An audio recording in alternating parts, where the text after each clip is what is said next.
Hi friends, welcome to Bujji blogs. ఇది వచ్చేసి ఖాళీ కుండీ చూపిస్తుంది ఏందనుకుంటున్నారా? ఖాళీ కుండీ అయితే కాదండి, దోసకాయ చెట్టు అనమాట.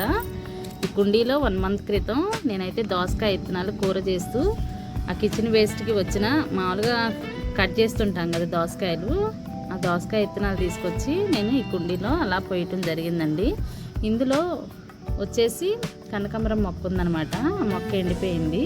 ఇంక నేను ఆ విత్తనాలు తీసుకొచ్చి ఇందులో వేశాను. చూడండి, ఎండాకాలం కదా, మొక్కలు అయితే వస్తాయో లేదన్న ఉద్దేశం మీద నేనైతే అవి ఊరికే అలా తీసుకొచ్చి ఇలా మట్టి అంతా కొల్లగిచ్చేసి చల్లాను అనమాట. మొక్క అయితే చాలా బాగా మంచిగా పెరిగింది దోసకాయ చెట్టు అయితే. సామెత కూడా ఉంది కదండి, మంచి మనసు ఉంటే ముళ్ళ పొదలే మళ్ళీ పూలు అవుతాయని. అలానే కుండీలో మంచి మట్టి ఉంటే కనుక మొక్కలు అనేది చాలా బాగా వస్తాయి. ఈ దోసకాయ చెట్టు 40-45 రోజుల్లో కాయ అనేది మంచిగా వస్తుందండి. విపరీతమైన ఎండలకి మొక్కలు అయితే పెరుగుతాయో లేదో, ఎండలకి ఎలా ఉంటాయి అనుకున్నాను, కానీ అలా ఏం లేదండి. ఉదయం సాయంత్రం బియ్యం కడిగిన వాటర్ పోస్తూ ఉన్నాను. మధ్య మధ్యలో 10 రోజులకో వారానికి ఒకసారి వచ్చేసి ఇలా నేను కుండీని కొల్లగిస్తూ ఉంటానన్నమాట. మొక్కల పెరుగుదల అనేది చాలా బాగా వచ్చింది. తీగ కాబట్టి చిన్న తీగలాగా రాగానే ఇలా కిందకి వేసానండి. వేయంగానే ఇదంతా తీగ అనేది చాలా బాగా పాగుతూ మంచిగా పూత పిందులతో మంచిగా వచ్చింది. ఈ చెట్టుకి నేనైతే ఎలాంటి మందులు కానీ ఎరువులు కానీ ఏం వేయలేదన్నమాట.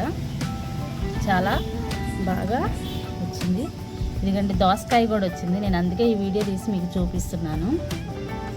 మన ఇంట్లోనే మన కుండీలోనే ఏ మందులు లేకుండా కూరగాయలు కూడా బాగా మంచిగా పండించుకోవచ్చు అనమాట. చూడండి, చాలా ఫ్రెష్గా ఉంది కాయ అయితే మాత్రం చాలా ఫ్రెష్గా ఉంది. ఎలాంటి మచ్చలు కూడా లేవు. మందులు లేకుండానే పండే కూరగాయల్లో దోసకాయ కూడా చూడండి ఇలా తీగలాగా పాకేస్తుంది. అలా గోడకు కట్టేస్తాను అనమాట. చిన్న చెట్టు అయినా మంచిగా కాయ ఇచ్చేసింది దోసకాయ అయితే మాత్రం.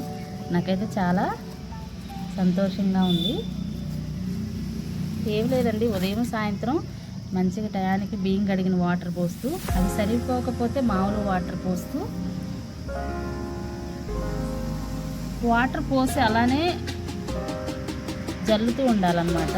ఆకులకు కూడా నేను ఆ కుండీలోనే పోసి వాటర్ అనేది ఉంచకుండా ఇలా పాదులు ఈ యొక్క ఆకులకి కూడా చల్లుతూ ఉన్నాను అనమాట వాటరు. అలానే వాటర్ ఇలా పోస్తే ఈ హిందులో దిగిపోయి గుంటలాగి పడిపోతుందండి. అందుకే నేను వారానికి ఒకసారి మట్టి అంతా కొల్లగిస్తూ ఉంటాను. ఇలా సదరంగా వస్తుంది కాబట్టి. చూడండి, పూత పిండితో చెట్టు అంతా ఎంత బాగా మంచిగా వచ్చేసాయో. చిన్న చిన్న పిందెలు కూడా వస్తున్నాయి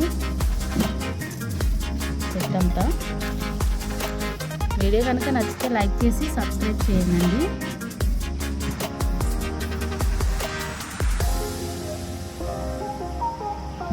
మంచిగా బాగా పెరిగింది చెట్టు అయితే మాత్రం. తీగ లాగా వస్తుంది కాబట్టి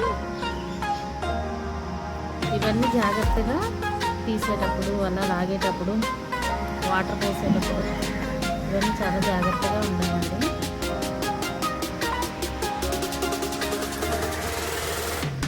మనం చేసిన కష్టానికి ఫలితం అనేది ఖచ్చితంగా దక్కుతుందన్నమాట.